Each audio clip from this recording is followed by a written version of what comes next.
গত শুক্রবারে আমরা একটু ভিন্ন প্রসঙ্গে, গত শুক্রবারে আপনারা নিরাপত্তার স্বার্থে কোটা আন্দোলনের 3 সমন্বয়কে এনেছেন এবং গতকালকে আপনি একটা বক্তব্য দিয়েছেন। গত সন্ধ্যাতেও সার্জিস এবং হাসনাতকে আবার এনেছেন। আসলে পুরো বিষয়টা কি যদি একটু বলতেন, কেন এনেছেন, তাদের অবস্থা কি? দেখেন, আমাদের যারা এই ধরনের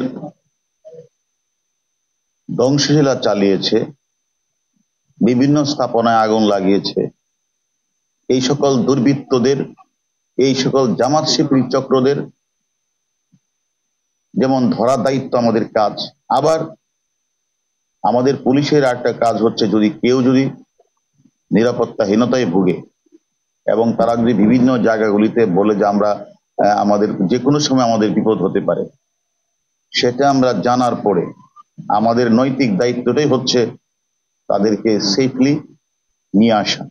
নতুবা আর এটা কেন আপনারা হয়তো বলতে পারেন যে শুধু তাদের ক্ষেত্রে কেন, আপনারা জানেন এই লোকগুলিকে ঘিরেই, এই কোমলমতি শিক্ষার্থীদেরকে ঘিরেই কিন্তু একটি অসাধু চক্র জামাত বিএনপি, যারা তাদের সুযোগকে অনুপ্রবেশ করে তারা ঢাকা শহরকে, তারা একটা গণতান্ত্রিক সরকারকে তারা পতন ঘটাতে চেয়েছিল। তারা রাষ্ট্রের সবচেয়ে গুরুত্বপূর্ণ স্থাপনাগুলিতে তারা আগুন লাগানোর চেষ্টা করেছিল পূর্বকল্পিতভাবে।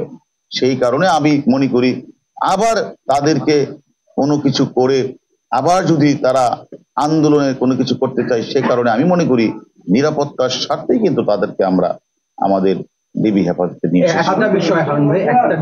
আপনাদের হেফাজতে তাদেরকে কতদিন রাখবেন? ওটা আমরা তাদের সাথে কথা বলবো, তার পরিবারের সাথে কথা বলবো।